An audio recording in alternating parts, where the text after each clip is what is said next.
It was 30 years ago this year that the O.J. Simpson murder trial took place. The former football star was tried and acquitted for the murders of his ex-wife, Nicole Brown Simpson, and her friend, Ron Goldman. And today, a new Netflix documentary is bringing the shocking murder case back into the spotlight. At the time, the trial was dubbed the trial of the century, as media coverage was extensive, and following it became an obsession for many. This is what some of the actual news coverage looked like back then.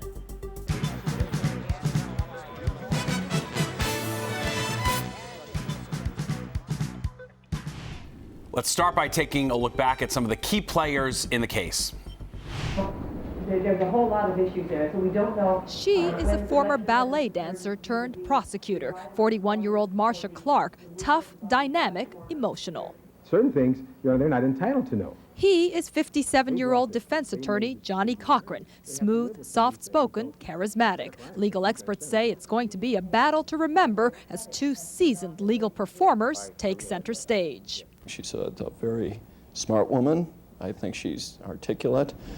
I think she's a little bit too reactionary and emotional for this particular trial situation, but I think she'll do very well. He's very familiar with police procedures. He's very media savvy. He's very courtroom savvy, and he'll play very well to the jury. Clark has been a prosecutor for 13 years, a veteran of about 60 jury trials. She hasn't lost a case in almost 10 years. Her specialty, murder cases. Among her high-profile victories, a conviction in the 1991 murder trial of Robert John Bardo for killing actress Rebecca Schaefer. Cochran has been a lawyer in private practice for 30 years. His specialties, police abuse and celebrity cases. His roster of famous clients include Michael Jackson, Snoop Doggy Dogg, and Reginald Denny, the white trucker who was beaten during the 1992 LA riots. And while Clark and Cochran are the undisputed legal stars of the Simpson trial, they're each backed by a sterling supporting cast.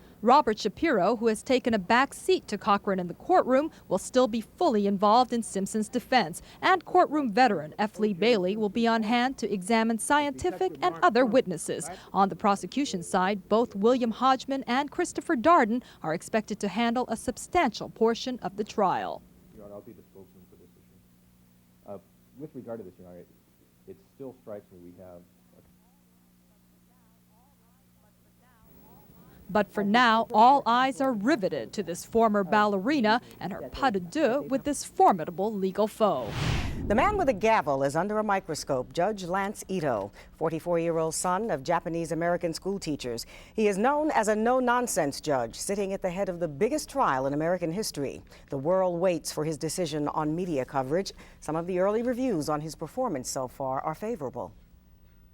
You don't want to deprive a defendant of basic rights. You don't want to deprive the government of the right they have to prove the case. And my very casual impression is that he's doing a good job at both. Well, the judge is a former prosecutor. His hottest trial so far, the SNL case. He threw the book at savings and loan operator Charles Keating. A key player for the prosecution in O.J. Simpson's murder trial is firing back against charges that he's a sexist and a racist.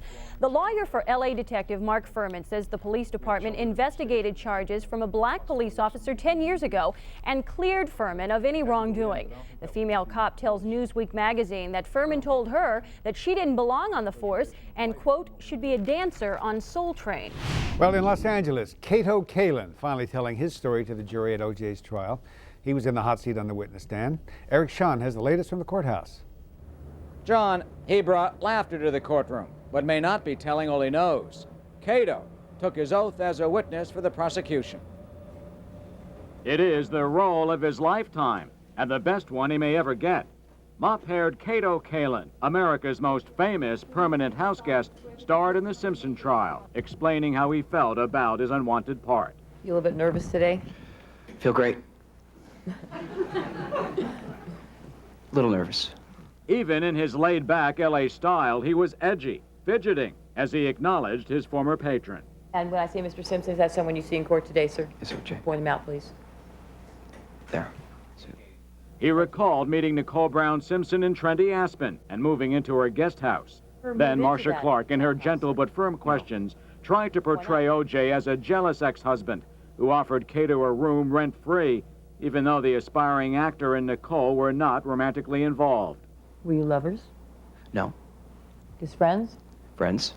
Did you tell the defendant that? Oh, he knew we were friends. But he still didn't want you living in that house? I guess, I mean, I didn't, and I guess not. Okay. Squirming in his seat, Cato glanced around the courtroom as Judge Ito gave his curious witness the once-over. Then Clark asked Cato if he thought his new pal, O.J., could help his struggling acting career. I didn't think that. I don't think we're going for the same parts.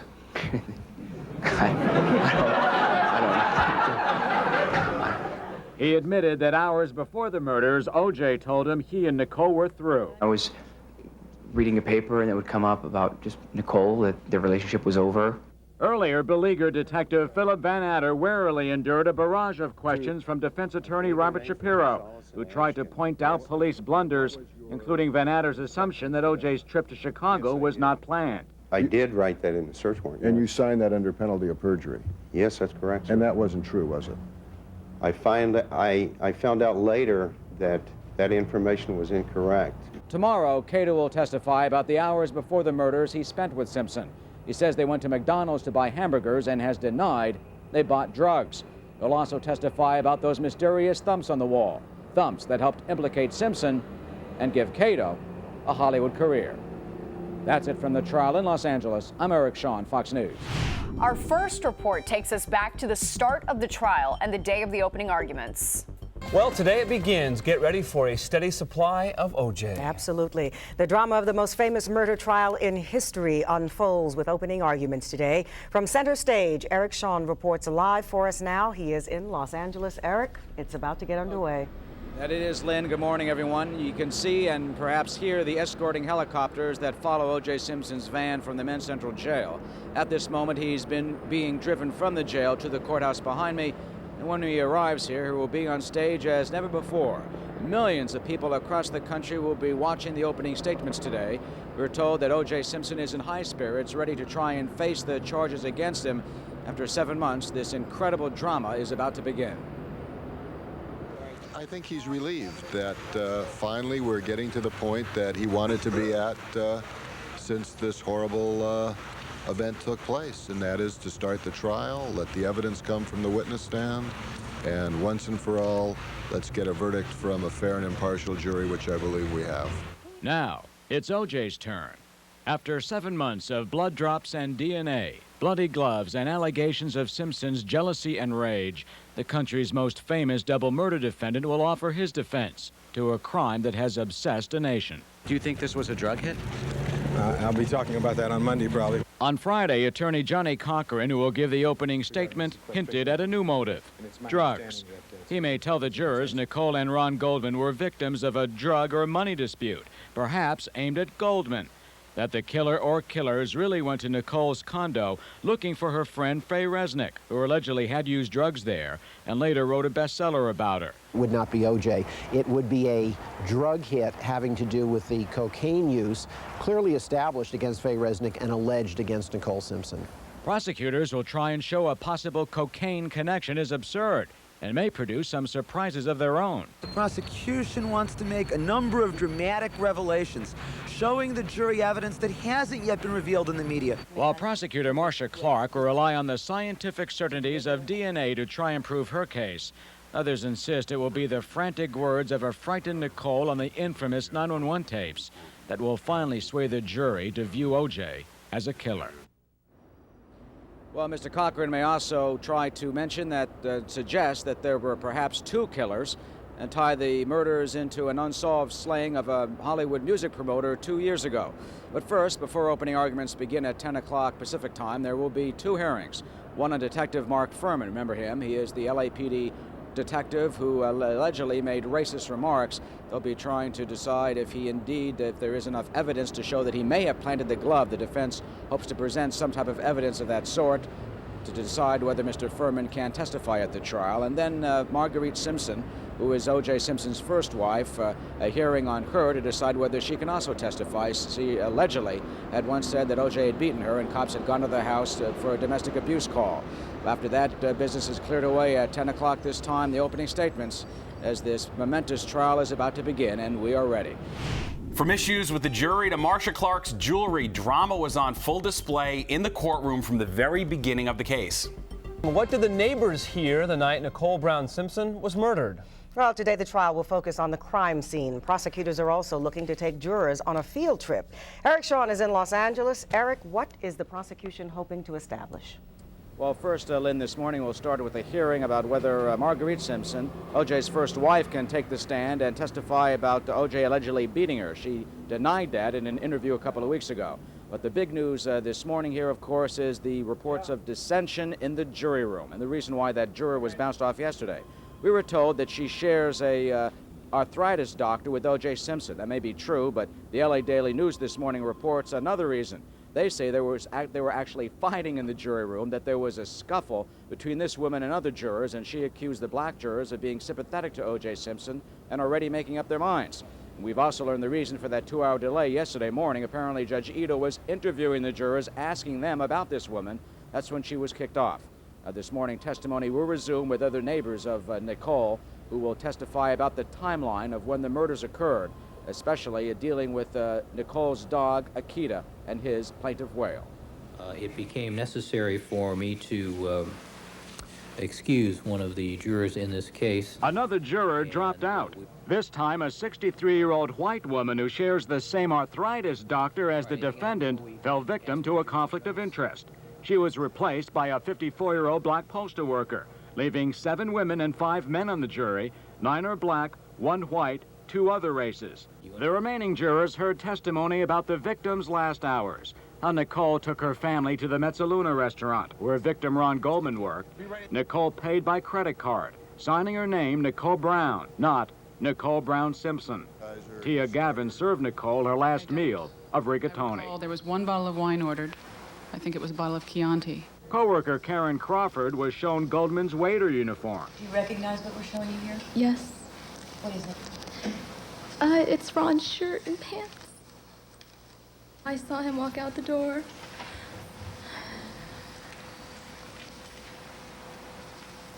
And was that the last time you saw him? Yes.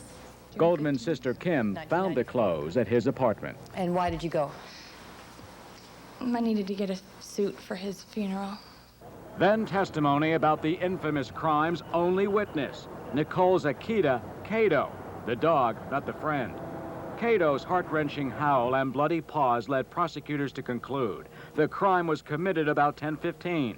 Neighbor Pablo Fenges heard Cato. It was fairly persistent. It was at a significant pitch, and as you may recall, I described it at the time as a plaintive wail. And there's another dispute in court, this over that angel pin worn by Marcia Clark. Johnnie Cochran says it's inappropriate for her to wear that because that's the symbol of Nicole Brown Simpson and the foundation. And Cochran wants Marcia Clark to take that symbol off. Judge Ito yesterday said it is inappropriate. He's expected to issue a ruling today. That's it live from the O.J. Simpson trial in Los Angeles. I'm Eric Shawn. Lynn and Tony, back to you. Okay, thank you very much, Eric, and we'll be speaking with you shortly. O.J. Simpson's spirits got a boost from that home video taken the day of the murder. Simpson's good friend, the Reverend Rosie Greer, says O.J. thinks the video shows that he is not a monster. It was God's touching his life and showing what he was really like that night, as opposed to all the things that people say. The video was taken after a recital for Simpson's daughter just hours before Nicole Brown and Ron Goldman were murdered. Out of the courtroom and inside the crime scene, the jury takes a field trip to see for themselves where the murders happened. Well, the Simpson jurors will have much to think about on this day off after a big day yesterday touring the places key to the murders, places they have heard so much about and they finally get to see with their own eyes.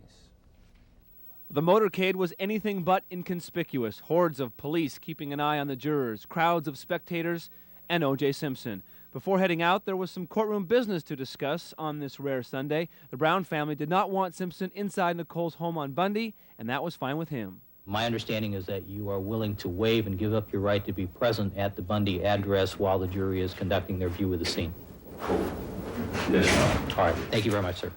First stop, a drive by Ron Goldman's apartment and the Mezzaluna restaurant. Jurors were first allowed off the bus to go inside Nicole Brown's now completely empty condominium. He did not go into the Bundy apartment at all, but he did take a tour of his home, and I'm sure he's homesick. Next stop, inside Simpson's home, complete with fresh flowers and roaring fireplaces. After the jurors were finished, Simpson went inside the house for about 10 minutes. He seemed very relaxed, but as time went on and the jurors started parading in and he realized how serious this was, he became very serious. And by the time he left, he looked pretty down in the mouth.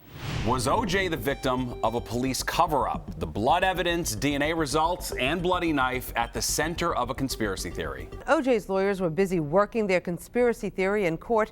They tried to show enough of his blood vanished from one vial to be sprinkled all over the crime scene. Eric Shawn is at the courthouse with more now. Eric. Rosanna, it is the blood evidence that could put O.J. Simpson in prison. And today the jury heard about blood that may be missing, the first DNA results that could perhaps blow apart a defense theory in this case. But the jury will not be learning about a bloody knife the defense thinks belongs to the real killer. This is the knife Judge Ito does not want the jury to see. To the defense, the bloody blade may be the murder weapon that could clear O.J. But to prosecutors, it is a joke. It's more nonsense, red herring, is what it is. And under 352, it would be unduly misleading, confusing, and time-consuming to this jury to chase down yet another dead end that the defense wants to throw in their face. Marcia Clark furiously fought its display, for the knife was discovered 3 weeks after the murders in bushes near O.J.'s mansion, an area already exhaustively searched by police. She claims it was a hoax. Ito agreed. I'll sustain the objection.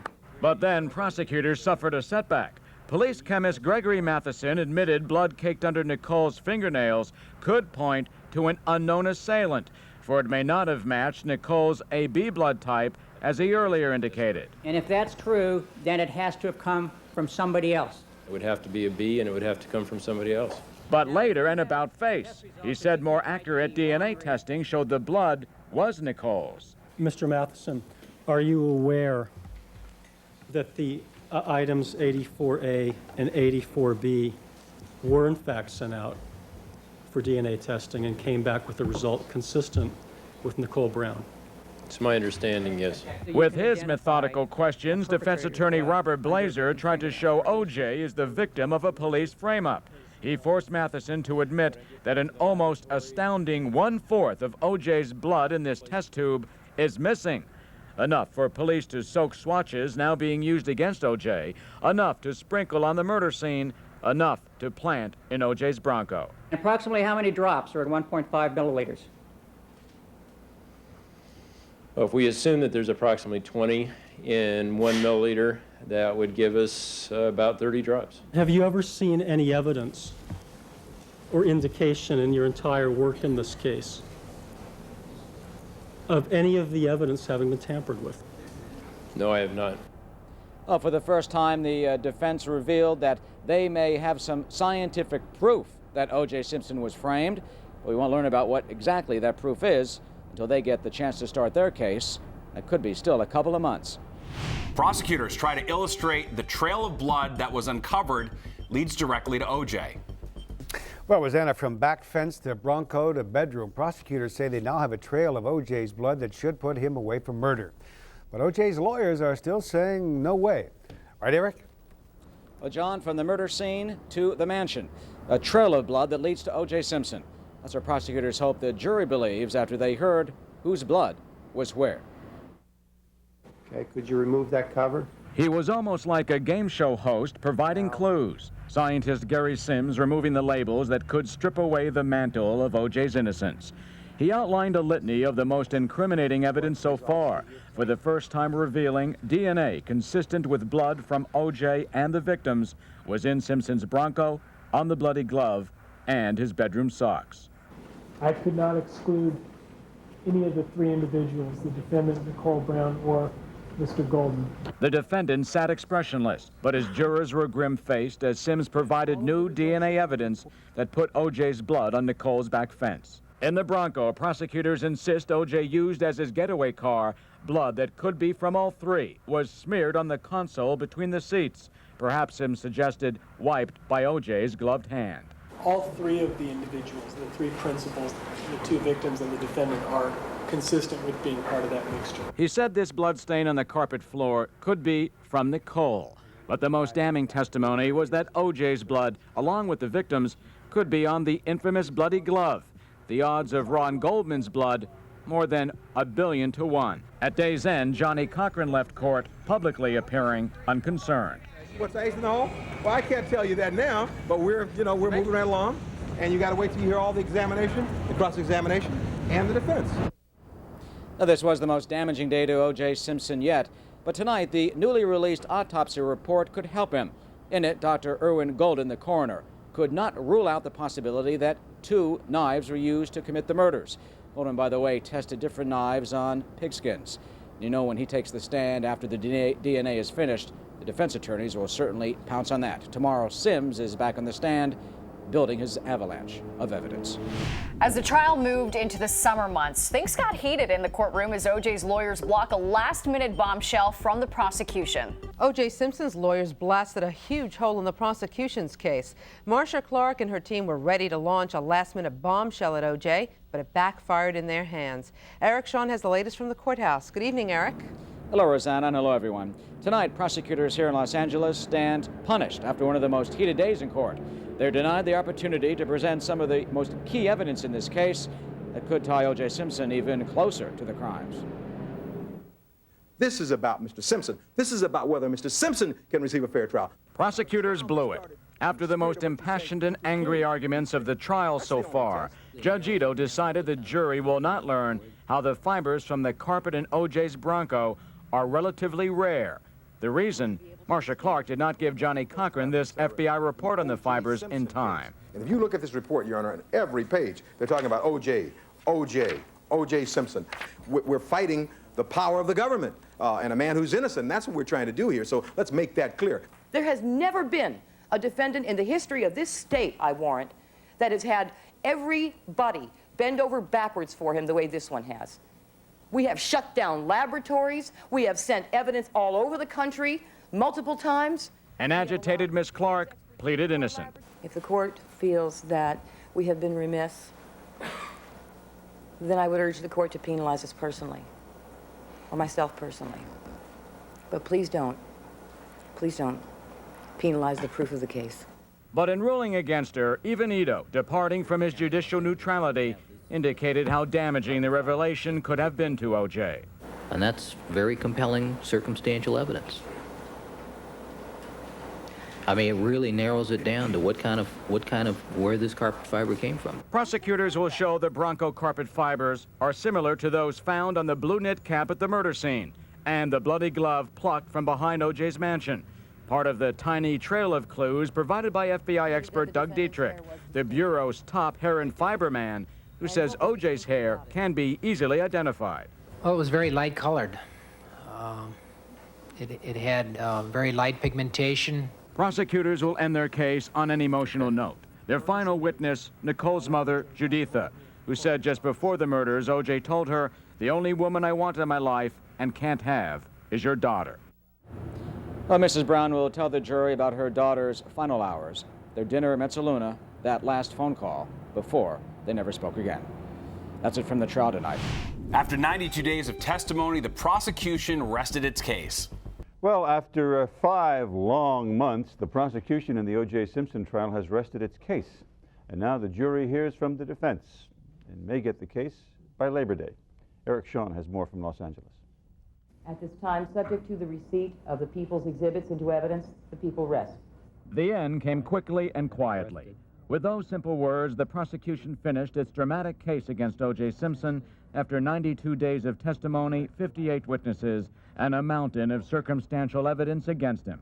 They chose to finish on hard facts, the hair and fiber testimony of FBI expert Doug Dietrich, not the emotional appearance of Nicole's mother, Juditha, who both sides agreed would have told the jury about her daughter's last hours and their final phone call, about half an hour before the killings. Nicole Brown Simpson stated that she would arrange for the retrieval of Juditha Brown's eyeglasses. This was the last time that Juditha Brown spoke to her daughter, Nicole Brown Simpson. We're then asked to begin the defense presentation on Monday morning at 9 o'clock. With that, Judge Ito said Simpson does not have to offer anything. And you've discussed with your client his right at this point not to present a defense. He understands he has the right to rest upon the evidence as it's been presented by the prosecution. He does understand that, Your Honor. Is that correct, Mr. Simpson? That is correct. All right, and you give the court permission to advise the jury that you will be presenting a defense tomorrow. Excuse me, Monday. I think from an emotional standpoint, it was a good way to end for the defense. I look forward to putting on our witnesses, getting them on, getting them off, and getting this case to the jury. Now, O.J.'s mother, Eunice, will likely be the first defense witness for her son, followed by other family members, his golfing buddies, and the pilot and passengers from O.J.'s American Airlines flight to Chicago. All will presumably say the defendant did not seem to have murder on his mind. In court, O.J. looked away and bit his lip as the last bloody photographs were shown to the jurors. In People's 354, fairly inaccurately depict the body of Nicole Brown Simpson. But as Cochran left court, words of confidence. Well, I thought they tried, did the best they could under the circumstances. I think we made a lot of points on their case, quite frankly. Prosecutor Christopher Darden and defense attorney Johnnie Cochran get a stern warning from Judge Lance Ito after their courtroom outburst. O.J. Simpson's lawyers will try again today to portray him as calm and cool in the hours after he allegedly killed his wife and her friend. Let's check in now with Fox 5's Eric Shawn. He is live at the courthouse. Eric? Well, today it will be O.J. Simpson innocent by reason of mood. His defense attorneys will continue to provide witnesses who were on board the airplane that he took, that American Airlines flight to Chicago, as well as the hotel, to try and indicate that O.J. Simpson did not seem like a murderer. This after one of their major defense witnesses yesterday almost seemed like he was testifying for the other side. The second voice that you heard sounded like the voice of a black man. Is that correct? Sustained. Sustained. Of course not. I don't. Wait! He was supposed to be a witness for the defense, but the prosecution made Robert Heidstra one of its own.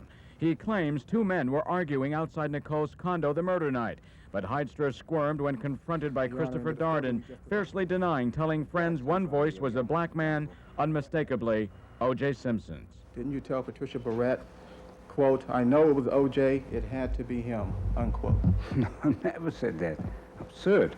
And there's more. Prosecutors think the white vehicle he saw speeding from the murders was O.J.'s. Earlier, a courtroom outburst. The simmering feud between Darden and Johnnie Cochran exploded in public anger, contention, and bitterness.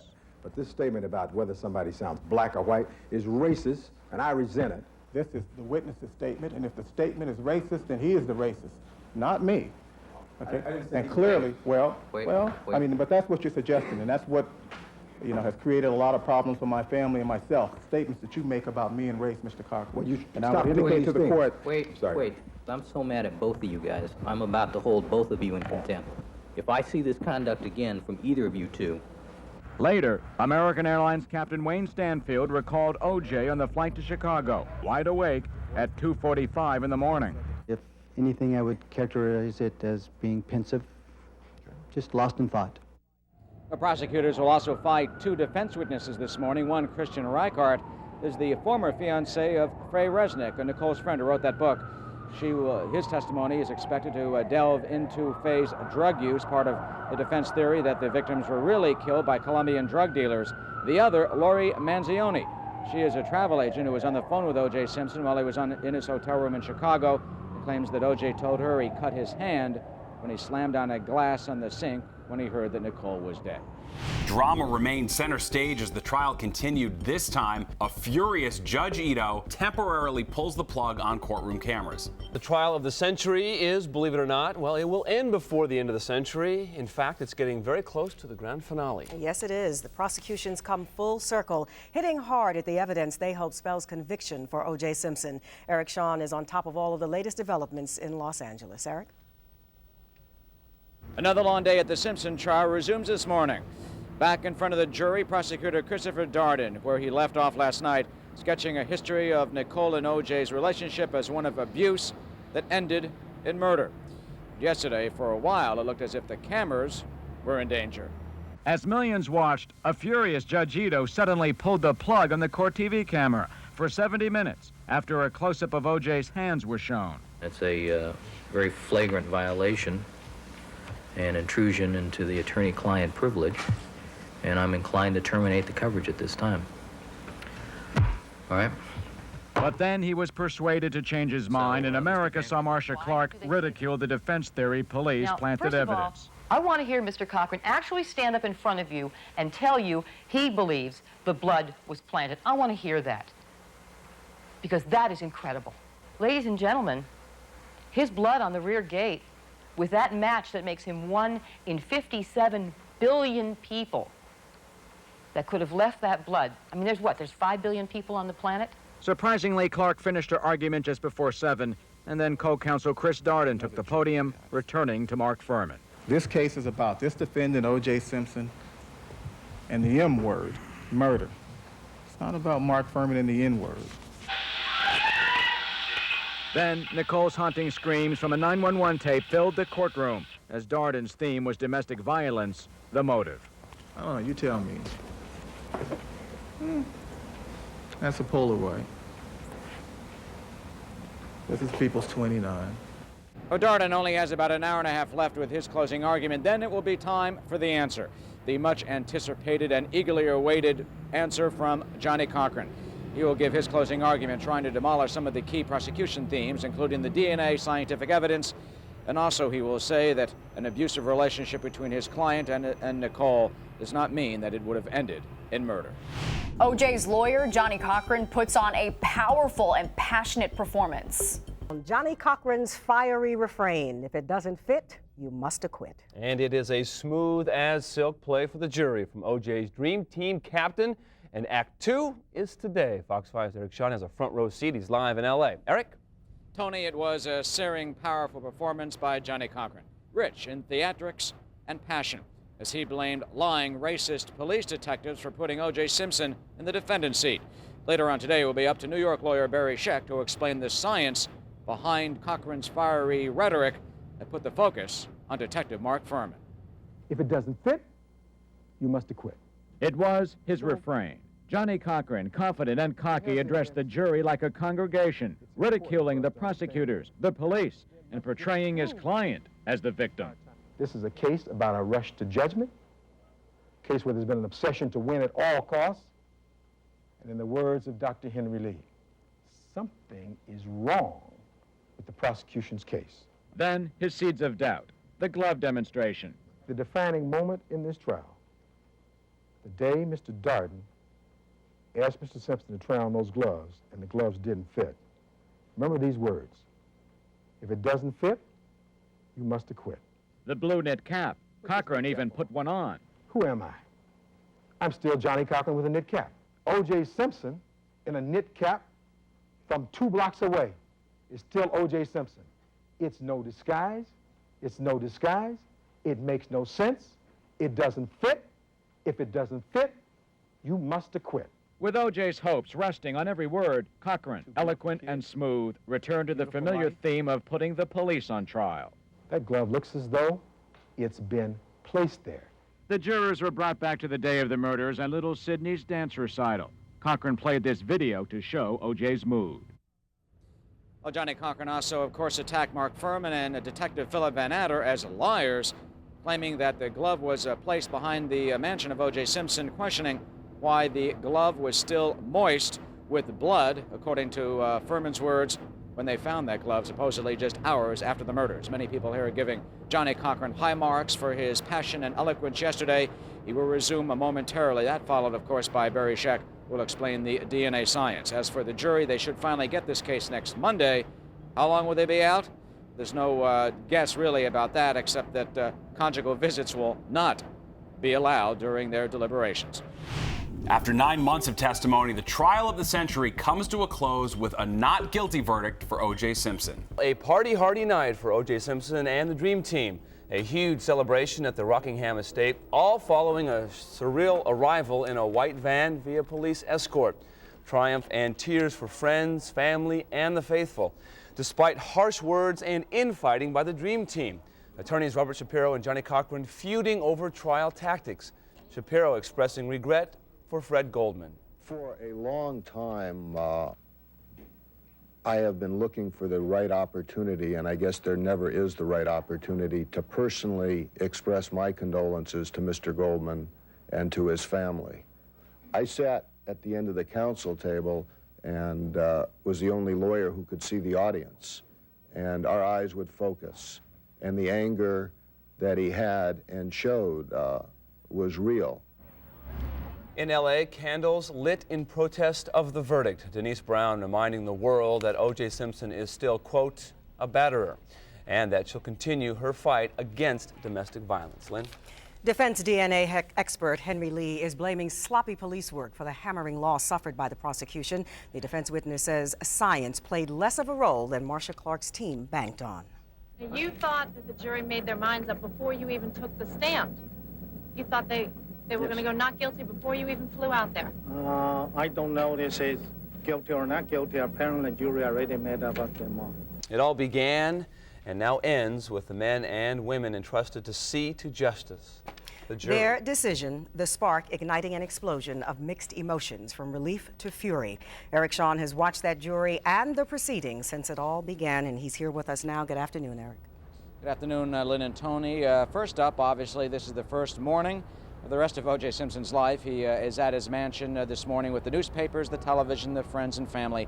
They partied late into the evening last night at his mansion. There were reports this morning that he was about to hold a news conference in about 2 hours to announce a reward for the real killers. That, though, apparently is not the case. He has told a producer and a security people at the mansion say he will not have any public statement today, and the family members will also not talk either. As we reported last night, O.J. is planning, though, to at some point today go down and visit his young children, Justin and Nicole, whom he has not seen in the last 15 months because he refused to have them come to the jail.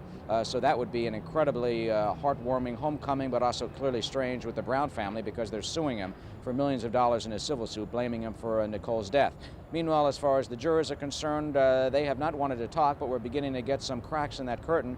Brenda Moran will have a news conference in 3 hours at a lawyer's office in Beverly Hills. Yesterday, she spoke very quickly when she came back home after her 9 months of jury service. Here's what she said. I feel free. What do you feel about the verdict? I think we did the right thing. You know, matter of fact, I know we did. Why such a short deliberation? What went on in there? Well, right now, I'd rather have no comment. I'll talk at a later time. Right now, I'm tired. How did you make the decision so fast? Well, we've been there 9 months. You know, don't take another 9 months. Well, another juror, Lionel Lane Pryor, is quoted in the Washington Post this morning and is explaining it really was about the evidence. Quote, there were just too many holes in the prosecution case, he said, calling Henry Lee the most credible witness. Of course, Dr. Lee is the chief of the Connecticut State Police Crime Lab and a renowned forensics expert who questioned the science in this case. Probably one of the most dramatic points was when he dropped from a dropper, put blood drops on a white piece of paper that almost looked exactly like the blood drops on the blood trail at the Bundy crime scene. We're also getting more insight into the jury. The daughter of another jury member, a white woman, says that her mother told her on the telephone that she thinks that O.J. Simpson probably is guilty. That with Detective Mark Furman in this case, you could never be sure that he did not plant evidence and lie about more than just using the N-word. So clearly, the Mark Furman scenario really helped turn the tide in that sense for this jury. When they went in for deliberations, they were 10 for acquittal, 2 for conviction, and they wanted to hear Alan Park read back, not because Park said he didn't see the Bronco at 10:22 or 10:40, but that he didn't know when there were any cars there. Well, it took 9 months of testimony and only 4 hours of deliberations for the jurors in the O.J. Simpson trial to come back with a not guilty verdict. After more than a year in jail, O.J. Simpson returned to his Brentwood home, a free man, embracing A.C. Collings in the driveway. It was the same place Simpson and Collings ended up nearly 16 months ago after the low-speed chase that ended with Simpson going to jail. An hour earlier, as he faced the jury accused of murdering his ex-wife and her friend, Simpson may have wondered if he would ever see his Rockingham home again. Orenthal James Simpson, not guilty of the crime of murder. Simpson broke into smiles. But sobs filled the courtroom from some Simpson family members and family members of the murder victims. Kim Goldman sobbed uncontrollably. Later at a news conference, Fred Goldman struggled to control his emotions. June 13th, 94.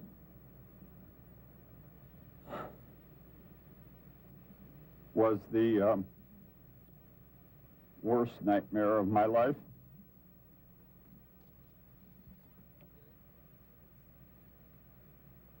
This is the second. Juror Brenda Moran explained how the jury reached the verdict so quickly. Well, if you sit there for 9 months, you heard evidence, so that's enough right there. You hear all the evidence for 9 months. Well, I know we made the right decision, and we did weigh the evidence. So, therefore, I'm happy. I can sleep tonight. Simpson family members were delighted with the ending of the year-long trial. Hey, I just feel like standing on top of this table and dancing a jig. Jason Simpson read a statement from his father. I will pursue, as my primary goal in life, the killer or killers who slaughtered Nicole and Mr. Goldman.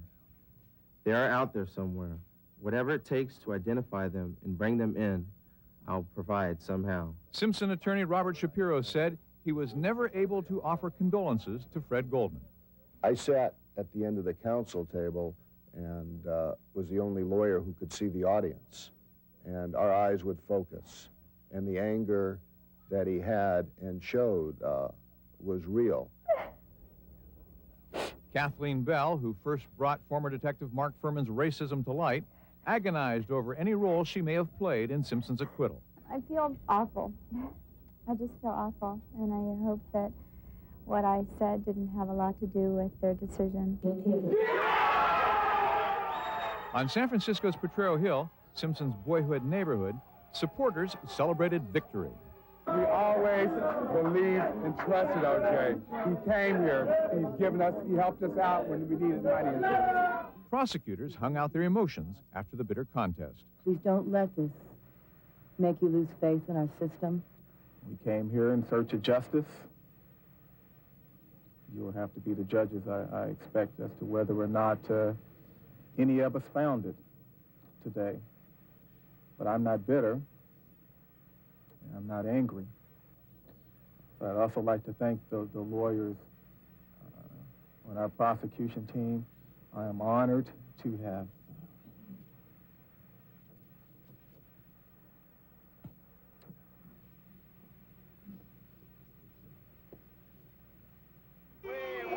Justice! Late Tuesday, demonstrators angered by Simpson's acquittal met for a candlelight vigil in the Westwood district of Los Angeles. Denise Brown, sister of the murdered Nicole Brown Simpson, spoke to the gathering. If he ever says he's going to kill you, eventually one day he will. And I want people to understand that. Simpson still faces other legal battles, wrongful death suits, and a possible court fight with the parents of his murdered ex-wife over custody of his children, Sidney and Justin. They've been living with the Brown family since Simpson went to jail.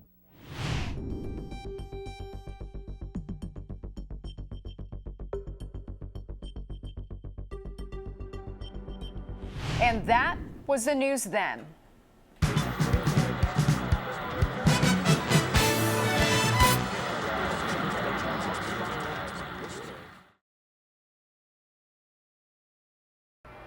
When the verdict flashed above Times Square, it seemed like New Year's Eve.